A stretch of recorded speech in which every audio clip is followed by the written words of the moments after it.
Olá, gente, sejam bem-vindas ao podcast Papo Saúde 360. Eu sou a doutora Suzana Freitas, com doutorado em enfermagem pela UFRJ, consultora de amamentação, especialista em furo de orelha humanizado, trabalho com estética facial e corporal, sou escritora também, palestrante, etc. Enfim, eu empreendo com a saúde. E hoje, no nosso podcast, nós vamos entrevistar o neurocirurgião Dr. Pedro Góes. Só para vocês entenderem um pouquinho, eu vou passar aqui rapidamente o currículo deles para vocês terem uma noção do que nós vamos conversar aqui. Então, o Dr. Pedro Góes, ele é neurocirurgião, atua em patologias do cérebro e da coluna, com foco principal em cirurgias minimamente invasivas, formado em medicina pela UFRJ, fez residência em neurocirurgia na Escola Paulista de Medicina na Unifesp, tem mestrado na Unifesp, pós-graduação em Harvard, diploma internacional da OA Spine, estágios internacionais em Boston, Nova York, Toronto, Barcelona e Alemanha. Então, já deu para perceber que nós vamos ter muita coisa para conversar aqui. Seja bem-vindo, doutor Pedro. Muito obrigado pelo convite. Nada. Então, vamos lá. Só para a gente começar a entender, doutor Pedro, explica para a gente o que te levou a tantas especializações, a tanto estudo. Em que momento que você teve esse start, essa virada de chave para isso? Na realidade, tudo é um ato contínuo, né? Desde o tempo do pré-vestibular, na escola, você vai ali se capacitando e focado em fazer medicina, então estudar faz muita diferença na nossa vida. E aí entrei numa faculdade, que é a Universidade Federal do Rio de Janeiro, que é uma universidade cujos docentes também são docentes muito diplomados e pessoas que te estimulam naturalmente a continuar nessa caminhada. Depois, na Unifesp, é a mesma coisa. E aí você tem teus staffs, teus preceptores, como as pessoas de alta formação e que passaram na sua trajetória por estágios internacionais, por pós-graduação fora e tudo mais. Então, aquele ambiente, ele te motiva, né, a continuar crescendo, né? Exatamente. E aí, conforme você vai entrando numa situação, você vai sempre abrindo portas para as outras situações, né? Eu sempre tive a cabeça bem aberta em relação a isso, eu nunca tive muito bem desenhado até onde eu queria ir em relação à parte acadêmica, e certamente as oportunidades foram vindo, foram nascendo, e foi acontecendo, mas eu te diria que não teve um momento único específico. Na realidade, é um ato contínuo que eu diria que vem desde a infância, porque a gente que gosta de estudar e que tem o hábito, né, de ter boas notas, de se dedicar ao colégio e tudo mais, traz isso e carrega com isso também durante a fase mais jovem, depois adulto, depois faculdade, residência e assim por diante, né? E eu sempre digo para as pessoas que nós, da área médica, de uma maneira geral, mas especialmente a neurocirurgia, que é uma especialidade que cresce e se moderniza o tempo todo, se a gente para de estudar, a gente fica para trás. Então, é quase que uma necessidade, uma obrigatoriedade para dar sequência na vida profissional. Certo. E, assim, eu acho muito interessante essa questão aí que você falou, de que uma coisa foi levando a outra, foi puxando, e para o médico ali, recém-formado, esse é o caminho, né? Que aí faz uma especialização, conhece alguém, faz um network e tudo, e vai impulsionando e levando você para outros lados. Eu acho que no desenho de carreira a gente tem que entender, e eu falo isso para os mais jovens principalmente, que a gente precisa se dedicar durante uns anos para chegar a um estágio a partir do qual, sim, a carreira começa a ter uma sequência, né? Às vezes a gente está muito afobado ali para ter o retorno financeiro, e no caso da medicina, você fica 6 anos na faculdade de medicina, depois vai fazer uma residência que é uma bolsa, que é limitada em relação à remuneração. E aí você imagina, foram 6 anos de medicina, mais 5 anos de neurocirurgia. Os meus amigos que faziam economia, faziam engenharia, os amigos de colégio já estavam empregados, trabalhando, né, pagando suas contas com uma liberdade maior. Então, esse apoio familiar também é importante para a gente que faz uma carreira que começa a trabalhar efetivamente mais tarde, né? Então, eu acho que nesse primeiro momento a gente tem que cuidar um pouco dessa afobação. A vontade de começar a ganhar dinheiro faz parte, a gente trabalha, a nossa profissão, é natural. Pro mercado, exatamente, logo, né? Mas essa pressa muitas vezes faz com que você se enche de plantões, se você se enche de plantões muitas vezes, claro, o plantão é importante até como aprendizado, você aprende muito nas emergências, mas às vezes aquilo te toma de tal maneira que você dorme mal, trabalha mais do que deveria, e não tem tempo para estudar, não tem tempo para fazer os cursos, não tem tempo para poder fazer um estágio fora. Porque tudo isso, na verdade, é um investimento, né? Porque é um tempo que você se dedica fora do seu país, Você está num lugar novo, você tem ali um monte de coisa para conhecer, não só da parte médica, mas também da parte social, da parte, enfim, a experiência de ficar fora do país, e a gente acaba trazendo vários aprendizados com isso, né? Então, são outras culturas, outro idioma. O tempo inteiro, exatamente. Até a forma de lidar com a pessoa que está doente, até a forma de lidar, no caso do paciente, com o médico, né? Como é que é essa relação, como é que é a proximidade ou o distanciamento, é que a gente está falando de culturas muito diferentes, da nossa brasileira, né? A canadense, a alemã, a espanhola, que foi mais recente, a americana, e cada um desses países tem suas peculiaridades, né? E a gente, claro, absorve muita coisa, também outras coisas a gente fala, opa, eu prefiro do jeito que a gente faz no Brasil, isso é bacana também, porque a gente, quando se forma, acha que tudo lá fora é maravilhoso, tudo aqui é ruim, né? Nem e, na verdade, assim, a gente descobre que não, a gente descobre que tem muita coisa valorizada na cultura do nosso país, na forma que a gente tem de humanidade mesmo, de proximidade com o próximo, com a pessoa que está aí do nosso lado e está precisando de um apoio. Então, eu acho que nessa fase, sobretudo a fase inicial da vida, em que você está se descobrindo quem é você, né? Como é que você vai trabalhar, como é que vai ser a tua carreira, esse momento de ter um pouco mais de calma para iniciar a carreira é fundamental, porque aí você, com calma também, vai dar os primeiros passos, já com um embasamento melhor, já com uma segurança melhor, para aí sim, claro, crescer. E isso vale para qualquer área, não só para a medicina, vale para as profissões de maneira geral, né? Mas talvez a nossa seja a que comece um pouquinho mais tarde, digamos assim. Você ficou muito tempo estudando, mais né? tempo. Mas é necessário. Exato, são 11 anos de formação para você começar a vida como especialista. Sim. E aí a gente acaba tirando 1 ou 2 anos fora do Brasil para poder agregar mais ainda. Então, se você considerar mais um tempo de pré-vestibular, porque é uma demanda. Então, se você está falando de 13, 14, 15 anos para você começar a ser um profissional iniciante. Sim. Né? Então, assim, é uma trajetória longa, sem dúvida. Com certeza. Sem dúvida. Agora vamos lá, eu quero entender um pouquinho, doutor Pedro, sobre a questão, o seu foco ali maior é em cirurgia minimamente invasiva, né? Por exemplo, a hérnia de disco, como que acontece ali? As pessoas têm tanto medo, assim, de se submeter a um procedimento cirúrgico, como que acontece hoje? Na realidade, a cirurgia minimamente invasiva é um caminho para o qual todas as especialidades vão caminhar, né? É claro que as cirurgias maiores ainda existem, elas são necessárias em casos mais graves, mas cada vez mais selecionados. Então, quando a gente fala de cirurgia menos invasiva, a gente está falando de tecnologias que oferecem a oportunidade do médico fazer aquilo que se pretendia fazer com menos agressão ao organismo, com menos lesão na pele, com menos lesão na musculatura, com menos risco de infecção, com menos tempo de internação hospitalar e tudo mais que vai agregando. Quer dizer, não é só uma cicatriz menor e mais bonita, é muito mais do que isso, né? É uma recuperação funcional melhor, quer dizer, o paciente tem menos dor no pós-operatório e tudo mais. Então, quando a gente fala de uma hérnia de disco, na coluna lombar, por exemplo, que é a mais frequente, grande maioria dos casos não requer um tratamento cirúrgico, né? A gente, quando lida com isso, na neurocirurgia, acaba recebendo os pacientes no consultório, aqueles que já falharam nos tratamentos clínicos e fisioterápicos. Mas a grande maioria dos pacientes que tem ali uma dor, tem ali uma crise eventual, ele vai se beneficiar de uma reabilitação fisioterápica, uma medicação pode ser necessária, seja na crise ou depois para manutenção. E a gente também, claro, né, não é porque o paciente veio a mim no consultório que ele terá que ser operado. A maioria dos pacientes não precisa de cirurgia. E assim a gente conduz. Entretanto, existem pessoas que vão evoluir com um quadro que é intolerável, então uma intensidade de dor que não é suportável. Então, tomar muito cuidado, porque a gente acaba falando com os amigos e o amigo vai ter experiência própria da hérnia de disco, né? E a dele nem sempre corresponde àquilo. Cada caso é um caso. Cada caso é um caso, exatamente. Então eu vejo muito, eu tenho uma hérnia de disco que não precisei operar. Sim, e essa é a realidade da maioria dos casos. Entretanto, como eu disse, existem pessoas que evoluem com uma dor que não é tolerável, apesar do tratamento clínico.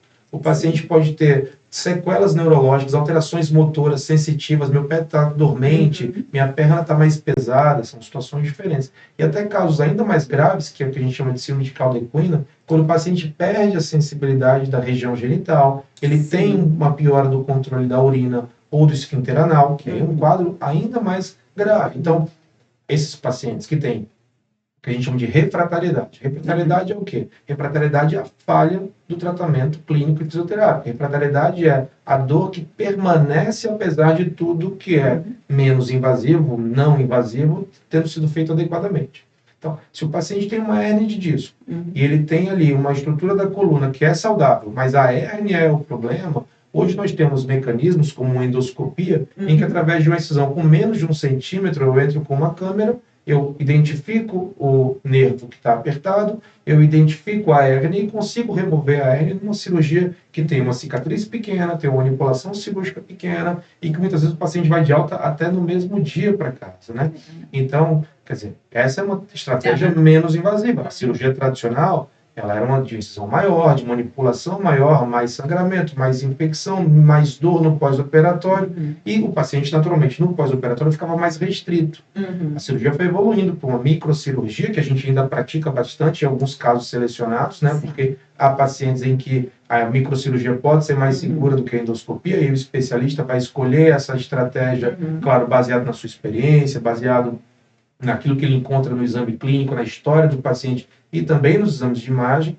E a endoscopia vem para a hernia de disco simples, né? Simples que eu digo, a hernia de disco é o problema. E toda a estrutura da coluna está razoavelmente preservada. A gente consegue ser ali, como eu brinco que parece um sniper. A gente está ali focado, eu vou identificar a hérnia, vou removê-la, vou conseguir acordar o paciente e liberá-lo para se levantar no próprio dia da cirurgia. Quer dizer, é tão menos agressiva a cirurgia que eu consigo acelerar o processo de reabilitação. Isso tem sido muito benéfico, né? Porque a gente consegue, assim, devolver o paciente para a atividade física mais precocemente. E claro que isso traz benefícios, porque um dos grandes problemas de ficar afastado muito tempo, em repouso muito tempo, é perder musculatura. Se tem uma coisa que protege a gente da hernia de disco é a saúde muscular, né? Isso para a gente é fundamental. E assim, a médio e longo prazo, o paciente que fez uma cirurgia por vídeo, ele consegue depois voltar para as atividades normais, correr, por exemplo? Essa é a nossa expectativa, claro.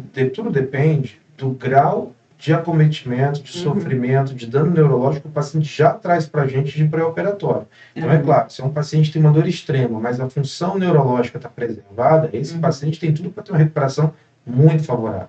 Aquele paciente que já traz, infelizmente acontece, chega no consultório contando uma história de 1, 2, 3 anos de um déficit neurológico, aí esse déficit já pode estar difícil de recuperar. Claro que é possível, e é claro que a gente vai fazer o melhor possível, não só no ambiente cirúrgico, mas sobretudo também na reabilitação fisioterápica, né? Mas a nossa expectativa, quando a gente opera um paciente com dor e hernia de disco, é devolvê-lo para a vida. Com todas as coisas que a vida traz, necessita, como a prática de esportes, corrida, etc. Agora, é claro que cada caso é um caso em relação ao tempo de evolução, e é óbvio, quanto mais precoce a gente é, e mais cedo a gente consegue identificar essa refratariedade e tomar as medidas devidas, com toda a tecnologia favorável, com uma cirurgia menos invasiva, com uma alta mais precoce, com menos dano muscular, com fisioterapia aí identificada, um trabalho bem guiado, bem conduzido pelo fisioterapeuta, mais cedo o paciente tem condições, e a expectativa, sim, é de retornar às atividades em algumas semanas para uns pacientes, alguns meses para outro. Vai depender muito do estado que o paciente se encontra antes da cirurgia, principalmente. Certo. E assim, aproveitando esse gancho até ainda sobre a hernia de disco, eu abri uma caixinha de pergunta ali no Instagram e me mandaram uma pergunta para trazer para você. Claro. Foi um paciente que ele fez a cirurgia por vídeo, com 2 meses mais ou menos fazendo pilates, ele herniou novamente, né? Teve uma recidiva e ele estava com dificuldade de ir ao banheiro, de evacuar, de fazer xixi, enfim. E depois disso, iam tentar operar ele de novo, mas ele não quis. E começou a fazer natação, está levando uma vida normal, mas ainda não conseguiu voltar a todas as atividades normais dele. Isso é comum?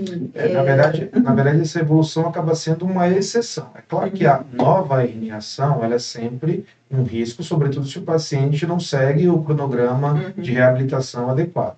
E claro, também é difícil a gente opinar sobre um caso que eu não estou vendo a ressonância, porque há situações em que a endoscopia não está indicada, que talvez o paciente precise de uma abordagem mais estabilizadora da coluna. Quer dizer, então, o importante é, primeiro, existe risco de recidiva de hérnia? Existe, porque se eu estou tirando só o disco que está herniado, aquele disco que está no espaço correto continua. E a gente tem que zelar por ele. Zelar por ele inclui redução de sobrecarga, redução de obesidade, redução de sedentarismo, atividades físicas e correção postural. Tudo isso é importante. Uma recidiva pode acontecer até nos melhores Tratamentos, pode, e por isso o paciente tem que ser acompanhado de perto, mesmo quando ele está muito bem. Porque é muito frequente o paciente desaparecer do consultório depois que ele fica bem, né? E essa reabilitação, esse cuidado, ele é importante depois também. Agora, se teve a recidiva, e aí precisa se avaliar, essa recidiva já é um sinal de discopatia, uma doença do disco mais avançada, eventualmente ele pode precisar trocar o disco por uma prótese, porque talvez o disco já não esteja mais tendo saúde suficiente para mantê-lo bem, né? Entendi. É claro que cada caso é um caso, a gente tem que tomar muito cuidado, a maioria dos casos não evolui dessa forma, pelo contrário. E dores no pós-operatório geralmente estão mais relacionadas a dores musculares. Por quê? É muito frequente o paciente ficar sedentário, ele engordar, ele ter a hérnia e cada vez mais, por causa disso, ficar longe dos exercícios. Então aí ele fica com a fragilidade muscular. Aí ele é operado e fica bem, e ele quer no dia seguinte fazer um crossfit. No dia seguinte ele quer ir para a academia. É claro que a gente tem que respeitar esse limite do condicionamento muscular. Então eu sempre digo para o paciente o seguinte: se eu, Pedro, estiver sedentário e começar a ir na academia, se eu for muito forte, eu vou me machucar.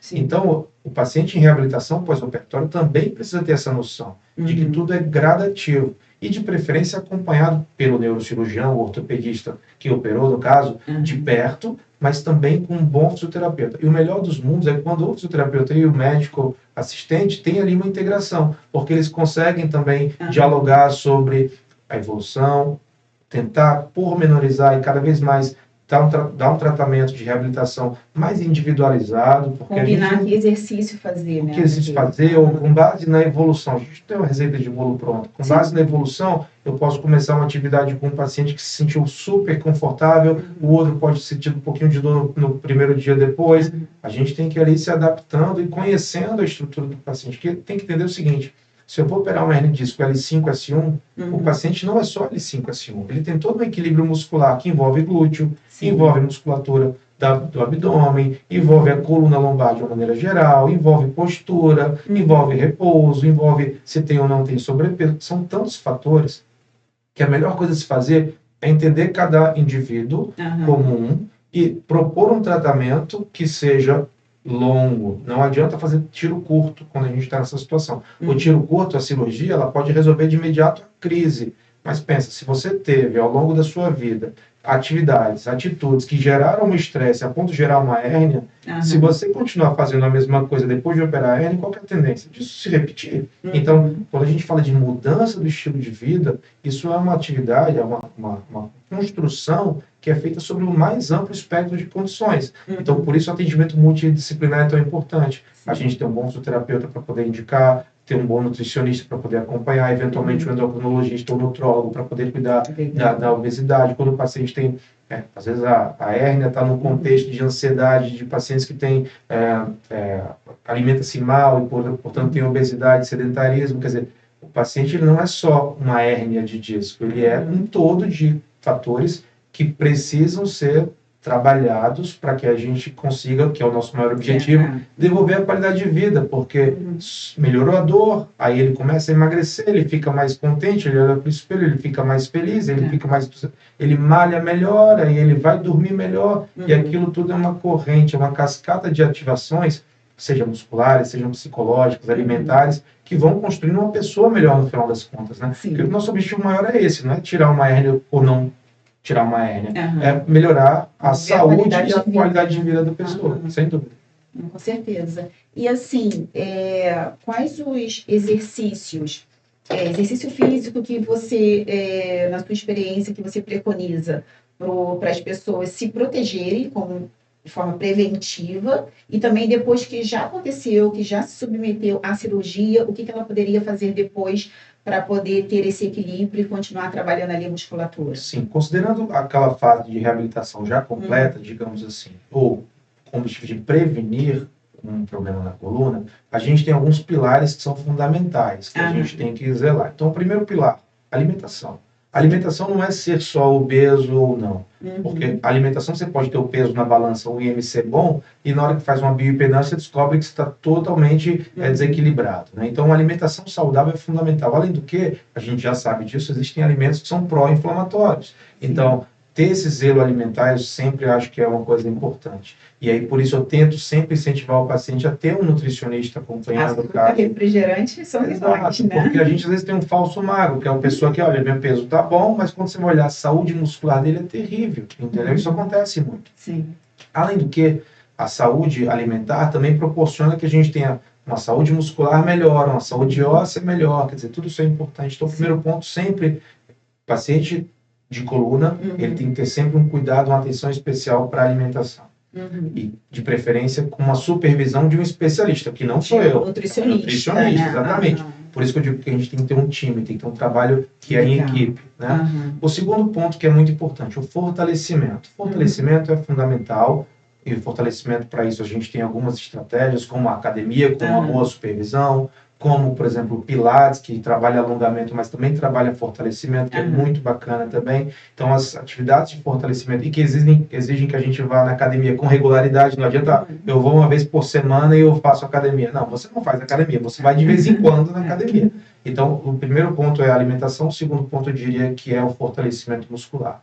O terceiro ponto, que eu acho que muitas vezes ele é sonegado, ele é omitido, o paciente que vai à academia não se cuida tanto, é a mobilidade. Então, eu tenho vários pacientes que têm musculatura bonita, preenchida, volumosa, mas não consegue mobilizar minimamente o quadril, por exemplo, né? Fazer um alongamento. Um alongamento, ou vai buscar alguma coisa no chão, você percebe que ele é todo rígido. E a falta de mobilidade denota aí uma sobrecarga também articular, né? Então, você tem um quadril sobrecarregado, você tem aí uma faceta articular da lombar, né? Que é a junta de uma vértebra com a outra, também sobrecarregada. Então, os exercícios de mobilidade eles são muito bons. E aí eu posso estar falando de uma hidroginástica, eu posso estar falando do próprio Pilates. Quer dizer, eu tento sempre juntar ao paciente opções em que ele se sinta com prazer de fazer. Porque se você não gosta de água da piscina e eu te falo para fazer natação hidroginástica, aquilo vai ser um tormento na sua vida.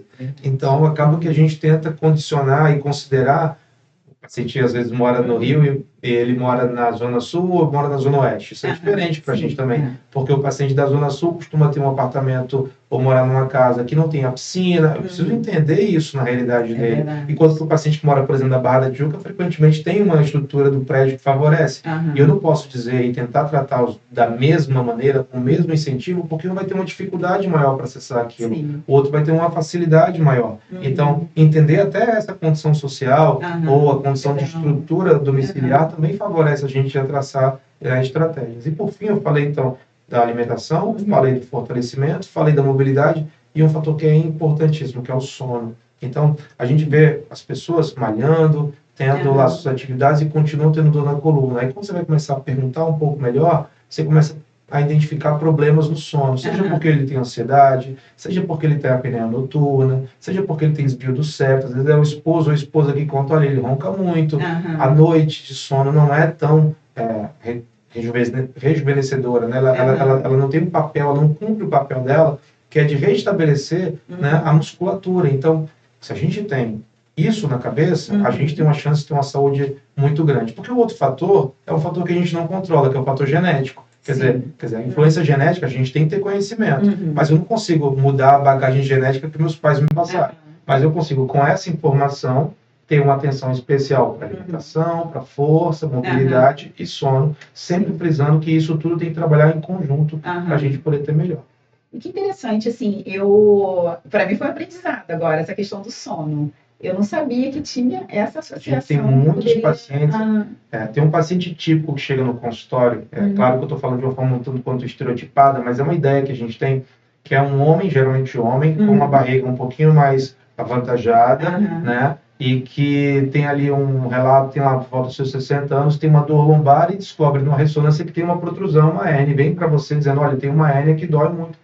E aí você faz o exame físico, não identifica nessa hérnia um grande fator causal para a dor, e começa a perguntar um pouco melhor, geralmente para o acompanhante, filho, familiar, esposa, esposo, e aí o relato da noite de sono, né? Olha, ele parece que para de respirar à noite várias vezes, e aí você começa a estimulá-lo, olha, faz um exame de polissonografia, aí ele descobre que ele faz a apneia do sono a noite inteira e vai no especialista que orienta, por exemplo, a usar uma máscara, um CPAP, né? Que é aquela máscara de pressão controlada. E aí o paciente volta, doutor, parece que foi mágica. Eu Acabou a passei, dor na coluna. a minha dor sumiu, então a minha hérnia melhorou. Não, na verdade, a sua hérnia nunca foi culpada de nada, né? Ela está ali, claro, ela está num contexto que precisa de um cuidado físico, mas você não vai precisar de cirurgia. Pelo contrário, você precisa cuidar dessa noite de sono, né? E a gente vê isso muito também em pessoas que têm, como eu falei, o estereótipo que eu falei do homem com barriga, porque esse é um perfil de pacientes que fazem mais a apneia do sono, mas não são os únicos. Assim como também tem a pessoa que é muito ansiosa, que fala que, olha, tenho dificuldade para pegar no sono, ou acordo de madrugada e perco o sono. Como é que é o sono dessa pessoa? Esse sono é profundo o suficiente para restabelecer? Não é. E aí ele fica com a musculatura mais sofrida. Geralmente é a musculatura que carrega o corpo, que é a da lombar, que é da coxa, quadril, né? Então, assim, eu sempre tento, em todos os pacientes, fazer uma reflexão sobre como é que é a saúde do sono, porque certamente não sou eu o especialista que vai cuidar disso. Sim. Mas se eu fizer o alerta e souber encaminhar para um profissional adequado, a chance do resultado do nosso tratamento ser melhor também é maior. Com certeza. Por isso essa importância de uma equipe multidisciplinar, integração, né? exatamente. Total. Olhar de vocês que a gente brinca, né? O 360. É olhar 360. Que é olhar o paciente como um todo. Se você olha para o paciente como uma hérnia, você não está vendo ele direito, né? Sim. Ele tem muito mais fatores que, inclusive, influenciaram aquela hérnia se formar. Né? Porque, geralmente, as hérnias, elas até podem acontecer depois de um trauma, um acidente de carro, pode. Mas a grande maioria das vezes, ela é o somatório, quer dizer, é um efeito do somatório de erros ao longo de uma vida, seja de postura, sono, alimentação, exercício, assim por diante. Entendi, poxa, muito legal. E, assim, doutor Pedro, ao longo dos seus atendimentos, tanto de consultório, cirurgia, teve, assim, a maioria dos profissionais tem isso, teve algum caso que te marcou, alguma coisa que você queira dividir com a gente, que até hoje você lembra de algum paciente, do que aconteceu, enfim? Claro, eu lido com pacientes oncológicos, eu lido com pacientes com trauma grave, eu lido com pacientes com incapacidade por dificuldade de marcha, mas falando, por exemplo, da coluna, a gente teve alguns casos muito emblemáticos de pacientes que perderam a independência, perderam a capacidade de se locomover sozinhos, perderam a capacidade de executar uma tarefa simples, como, por exemplo, brincar com o filho, paciente que é pai com filho ou mãe com filho pequeno e tem dificuldade de pegar no colo, e tem dificuldade de brincar, de acompanhar por causa da dor. E aí você, no caso, tendo então uma indicação cirúrgica, ao realizar a cirurgia, você não melhorou só a dor do paciente, você melhorou a capacidade dele de interagir com o filho, com a família, com o esporte. Então, eu acho que uma coisa que marca muito, né, a mim especialmente quando eu falo de coluna, mais até do que melhorar ou não melhorar a dor. Porque às vezes a dor melhora de uma dor intolerável para uma dor leve. Nem sempre o paciente fica absolutamente sem dor, né? Porque é um histórico crônico, depende da história que ele traz para a gente, de quanto tempo ele tem de problema. Mas quando a gente tira um paciente de uma situação de completo sofrimento, devolve ele a capacidade de interagir, de ter paz na vida, né, de cuidar das pessoas que estão à sua volta e de voltar a viver, eu acho que esse é o maior ganho. E o ganho de locomoção, ele é visível, né? Então, você olha um paciente que tinha um tumor e depois ele está sem o tumor, eu só consigo identificar isso pela ressonância magnética. Mas alguém que estava na cadeira de rodas, que voltou a andar, todas as pessoas que estão à volta, né, conseguem perceber isso. Isso acontece muito, por exemplo, em idosos, um quadro que a gente chama de estenose de canal lombar, que é um processo crônico, lento, degenerativo, que começa a apertar os nervos da região lombar. E qual que é o quadro habitual? É o que a gente chama de claudicação neurogênica. É o paciente que começa a andar e tem que parar porque está sentindo choque, formigamento, dormência. Essa pessoa vai, com o passar do tempo, porque isso não acontece rápido, acontece devagar, ele vai abandonando algumas atividades. Ele deixa de ir na casa do neto, do filho, porque ele sabe que vai sentir dor. Ele deixa de ir num casamento. Lembrei agora de um caso muito marcante, que foi um paciente que disse, olha, eu não queria operar, eu sempre tive dor, mas eu quero operar porque eu quero entrar com minha filha no altar. E eu sei que eu não vou aguentar. E a gente operou, foi bacana que depois ele mandou pra gente um vídeo dele entrando no altar, quer dizer, porque na verdade o que ele recuperou, ele melhorou a dor por estenose de canal. Ao recuperar a dor, ele recuperou a capacidade de se locomover bem. E para fazer uma entrada no altar com a filha, ele precisa estar bem, confortável, né? Então foi um caso bem bonito, né? Porque a gente acaba tendo aí uma vitória, né? O paciente tem a vitória dele de conseguir fazer aquilo que ele desejava, e nós temos a vitória que é de conseguir proporcionar, né, através de uma cirurgia, no caso dele precisou, né, uma recuperação que não é só daquele momento, claro, para a vida de uma maneira Ele geral. teve um motivo muito forte, Exato, que vai repercutir na vida dele toda. E aí acaba ficando uma história bonita de contar, né? Porque, claro que isso, naturalmente, não é apenas esse dia que ele vai ter de memória de melhora, quero dizer. Mas aquele dia ficou na memória dele como, olha, valeu a pena ter feito o procedimento, porque graças ao procedimento cirúrgico eu consegui fazer aquilo que eu tanto queria, né? Que é levar a filha no altar, que é uma coisa bonita, né? Uma coisa, né?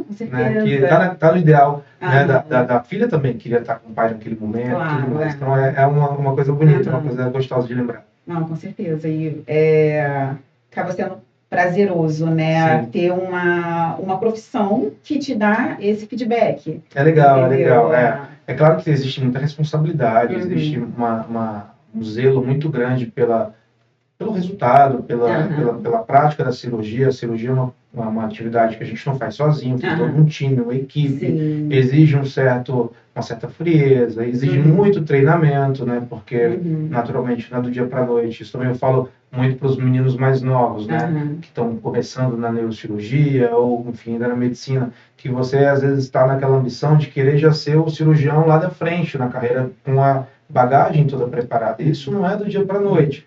Um passo de cada vez. Eu costumo comparar, claro que é uma comparação mais simplória, mas que a cirurgia ela se parece muito com um piloto de avião. Imagina que o piloto de avião, ele ao começar a pilotar o avião, ele não vai pilotar aquele avião maior, um Boeing cruzando o Atlântico. Ele vai começar com aviões menores, vai começar como copiloto, que é, no caso nosso, é o assistente, né? E gradativamente, com mais treinamento, com mais experiência, ele vai ganhando segurança e condições de conduzir com aviões cada vez maiores. E a mesma coisa a cirurgia, né? E quanto mais o piloto de avião voa, mais habilidade ele tem. A mesma coisa o cirurgião. Então, por isso que é tão importante a gente ter uma vida de formação ativa, né? Não adianta nada eu aprender a fazer uma técnica, uma habilidade e não estar praticando aquilo no meu dia a dia, porque essa destreza manual é como no instrumento musical, é como numa pintura. Quanto mais você pratica, mais confiança e segurança você tem. Claro que tem uma responsabilidade junto disso, né?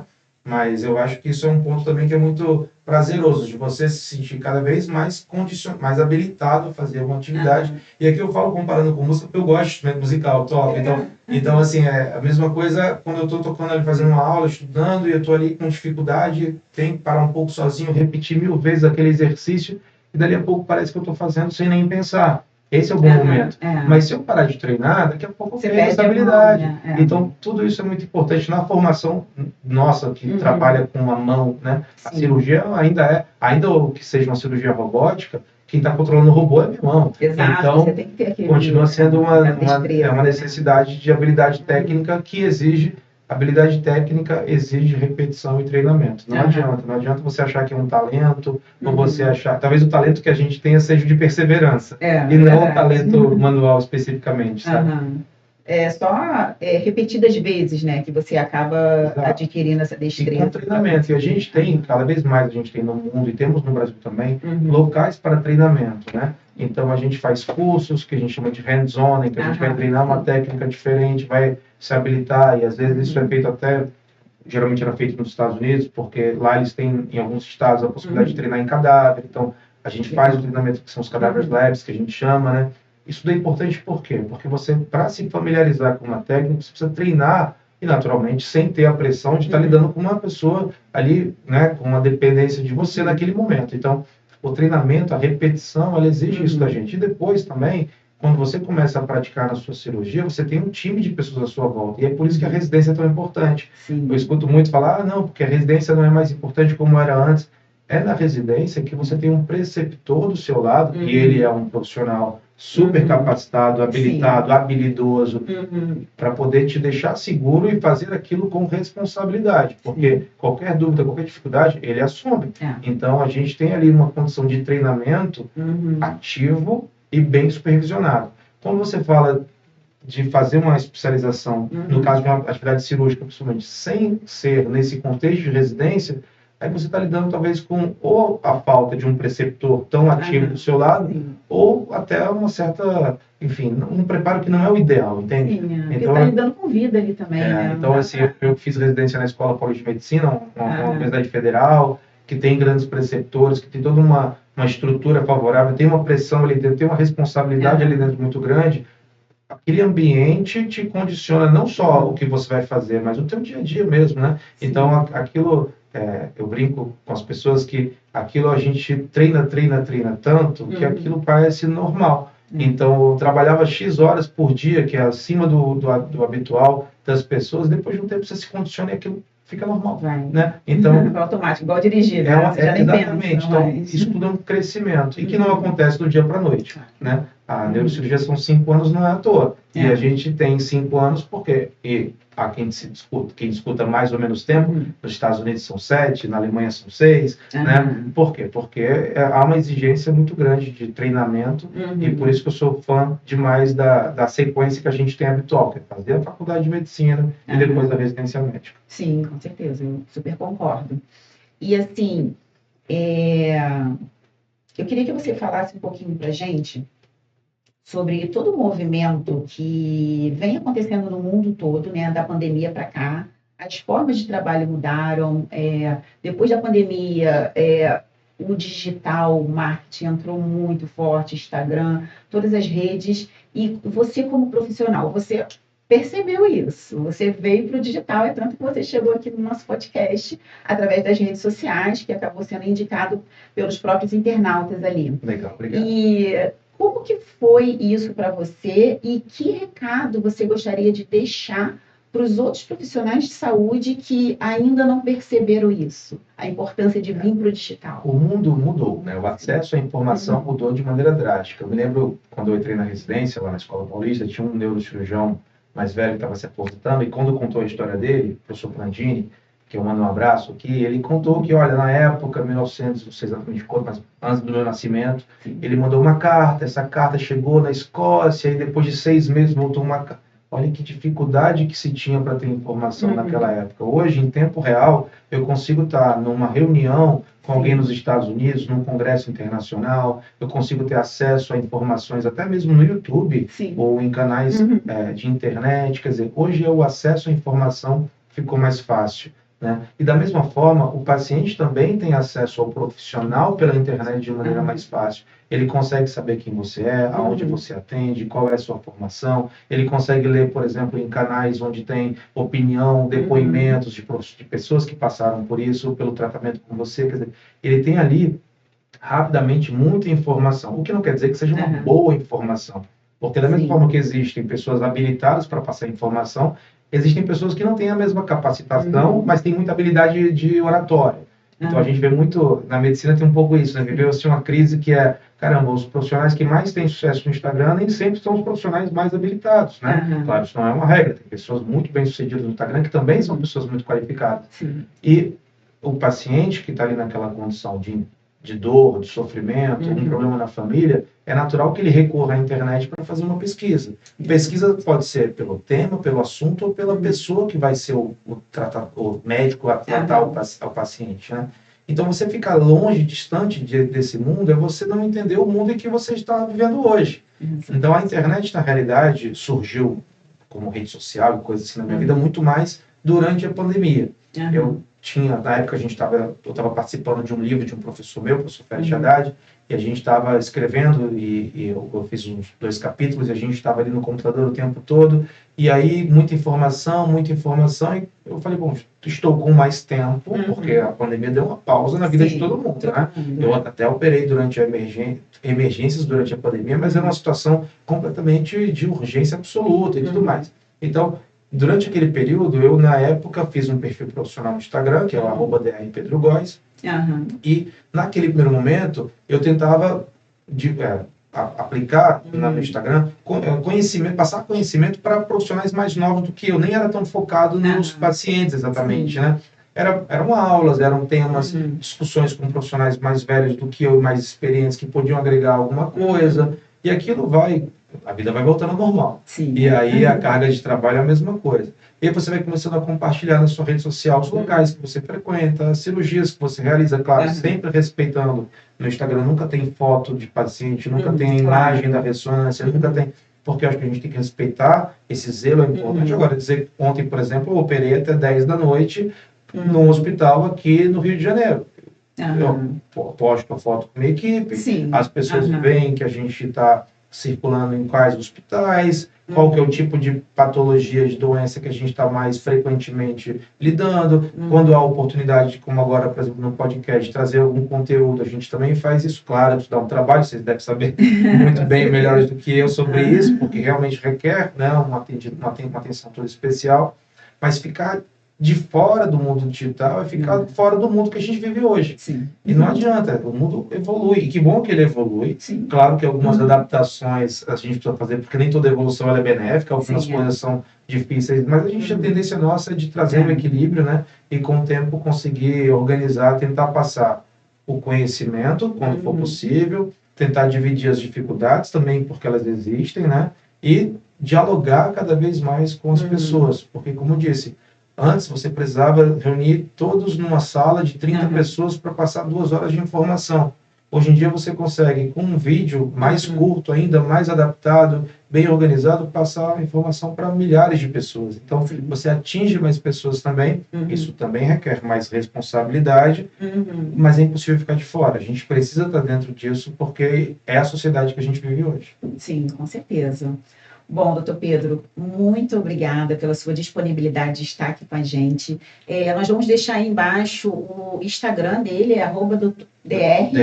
Pedro Góes. O meu é dra.susana.freitas. Do podcast é @Papo Saúde 360 e da clínica Life 360. Vocês querendo seguir a gente, é só vir, e se quiser mandar perguntas também para o doutor Pedro, tá? Ele está disposto a ir respondendo ali pelo Instagram, tá bom? Obrigada. Obrigado.